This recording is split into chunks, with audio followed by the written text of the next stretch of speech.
अमरीका और ईरान के दरमियान जंगबंदी आज खत्म हो रही है। ईरान के मुस्बत इशारे मुज़ाकरात की उम्मीद बढ़ गई है। खैर यकीनी सूरत हाल में सिफारतकारी का इम्तहान मुज़ाकरात कामयाब होंगे या तातुल बरकरार रहेगा। पूरी दुनिया की नज़रें इस्लामाबाद मुज़ाकरात पर। मुज़ाकरात के मुमकिन दूसरे दौर की तैयारियां उरूज पर।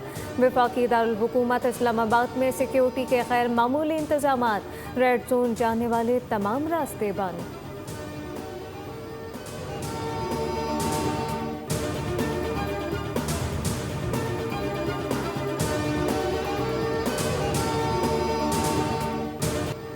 ईरान से आज मुआहदे पर दस्तखत हो जाएंगे। अमरीकी सदर ट्रंप का बड़ा दावा, ईरान के साथ जल्द डील हो जाएगी मगर जल्दबाजी में कोई बुरी डील नहीं करूंगा।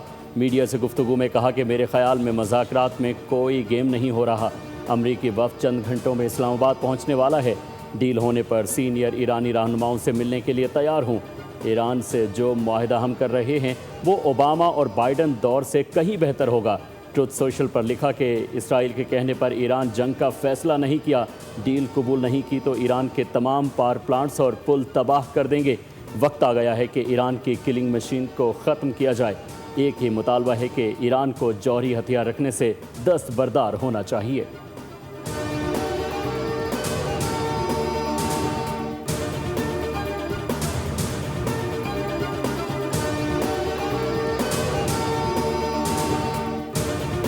धमकियों के साए में मुज़ाकरात किसी सूरत काबिल कबूल नहीं। स्पीकर ईरानी पार्लियामेंट बाक़िर कालिबाफ का दो टोक पैगाम। कहा कि ट्रंप मुज़ाकरात की मेज़ को हथियार डालने की मेज़ में तब्दील करने की कोशिश कर रहे हैं। अब नाए हरमस की नाकाबंदी और जंगबंदी की खिलाफ वर्जी करके सदर ट्रंप खुद फरेबी का शिकार हैं। कालिबाफ ने वाज़ेह किया कि मुज़ाकरात की मेज़ पर दबाव के हरबे से नताइज नहीं मिलते। ईरान धमकियों के साए में मुज़ाकरात की पेशकश कबूल नहीं करता। पिछले 2 हफ्ते के दौरान ईरान ने मैदान जंग में नए पत्ते दिखाने के लिए खुद को तैयार किया। उधर ईरान के नायब वज़ीर ख़ारजा सईद खतीबज़ादे ने इंटरव्यू में कहा कि अमेरिका के पास इसके सिवा कोई चारा नहीं कि वो हद से बढ़कर किए जाने वाले मुतालबात तर्क करे और ईरानी अवाम के हुकूक का मुकम्मल एहतराम किया जाए। अमेरिका जंग करके देख चुका, मुमकिन है कि वो जंग के रास्ते पर रहकर कुछ हासिल करने की सोच में हो मगर इस बहरान का वाहिद हल सिफारतकारी है।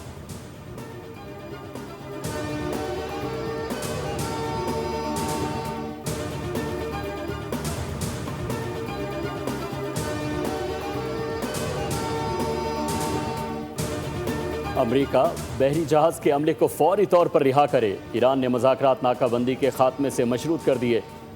ईरानी वज़ारत ख़ारजा के तर्जुमान इस्माइल बकाई ने कहा कि ईरान से मुज़ाकरात में अमरीका संजीदा नहीं। अगर माजी की गलतियाँ दोहराई गईं तो ईरान फैसला कुन इंतकामी कार्रवाई करेगा।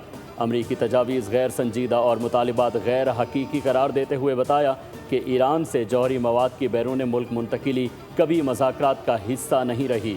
अमरीकी इसराइली हमलों से पहले आबनाए हुर्मुस महफूज थी।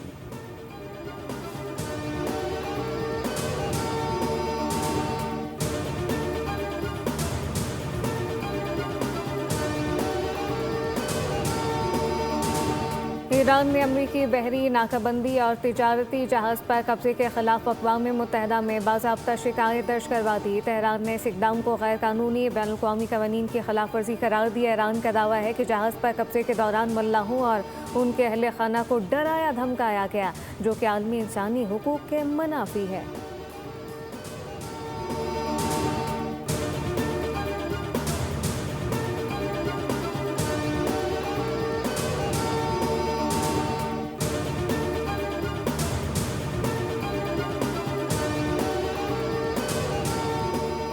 अमरीका पर तारीखी अदम एतमाद मुज़ाकरात की राह में सबसे बड़ी रुकावट है। बामानी मुज़ाकरात के लिए वादों की पासदारी बुनियादी शर्त है। ईरानी सदर मसूद पेज़ेश्कियान ने कहा कि अमरीका की गैर तामीरी और मुतज़ाद बयानात सूरत हाल को मज़ीद पेचीदा बना रहे हैं। अमरीका दरअसल ईरान से हथियार डालने का मुतालबा कर रहा है, लेकिन ईरान किसी भी किस्म के दबाव या ताकत के सामने सर नहीं झुकाएगा।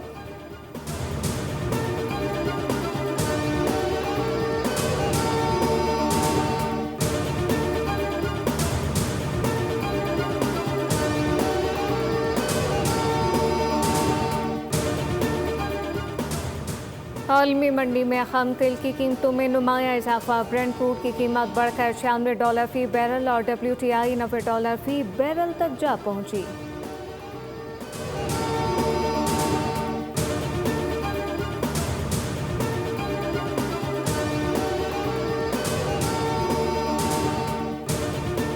पाकिस्तानी स्टॉक मार्केट में तेजी का रुझान। 100 इंडेक्स में 3000 से ज्यादा पॉइंट्स का इजाफा रिकॉर्ड। इंडेक्स 1,75,000 की सतह उबूर कर गया।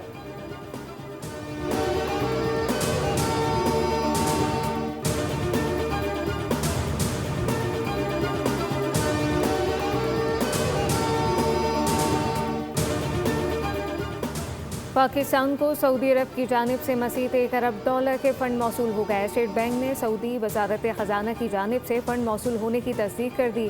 बताया ये रकम सऊदी हुकूमत की जानिब से ऐलान करदा $3 अरब डिपॉजिट की दूसरी किस्त है। सऊदी अरब की जानिब से 15 अप्रैल को $2 अरब पहले ही मौसूल हो चुके।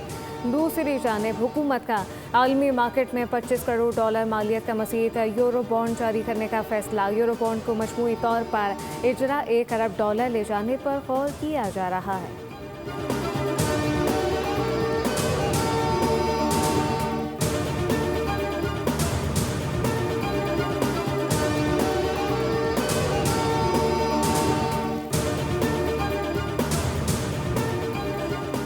IMF ने पाकिस्तान के लिए $1 अरब 20 करोड़ की अगली किस्त मंजूर करने के लिए नई शराइत आयद कर दी।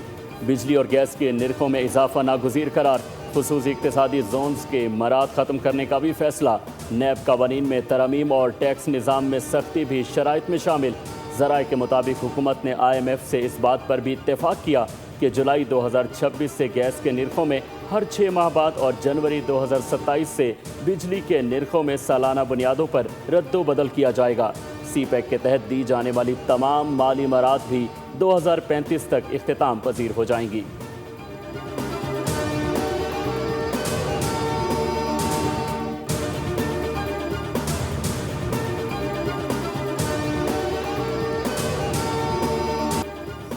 पाक बहरिया का Taimur air launch cruise missile का कामयाब तजुर्बा। मुकामी तौर पर तैयार करदा एंटी शिप वेपन सिस्टम का शानदार मुजाहरा किया गया।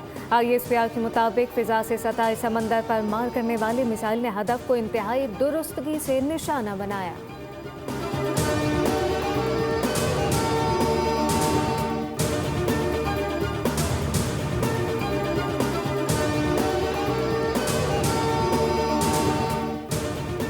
वज़ीर आज़म शहबाज शरीफ की ज़ेर सदारत इजलास। पब्लिक प्राइवेट पार्टनरशिप के जरिए तरक्याती मनसूबों में तेज़ी लाने की हिदायत। वज़ीर आज़म ने कहा कि निज़ाम को मज़ीद शफाफ और मौसर बनाया जा रहा है। मुतालिका वजारतों और महकमों के इस्ताद में बेहतरी लाई जाएगी। इजलास में मुजवज़ा नए निज़ाम के खद्दोखाल पर भी ब्रीफिंग दी गई।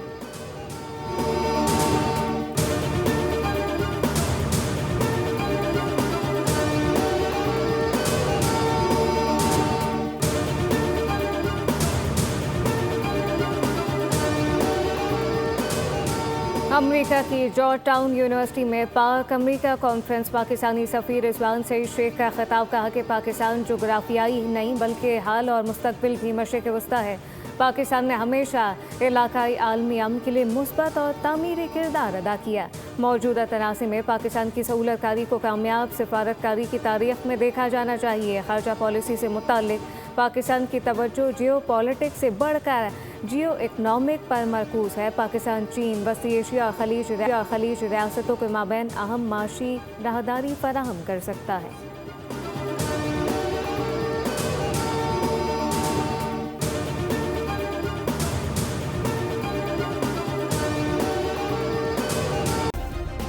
सब्सक्राइब करें और बेल दबाएं ताकि कोई खबर रह न जाए।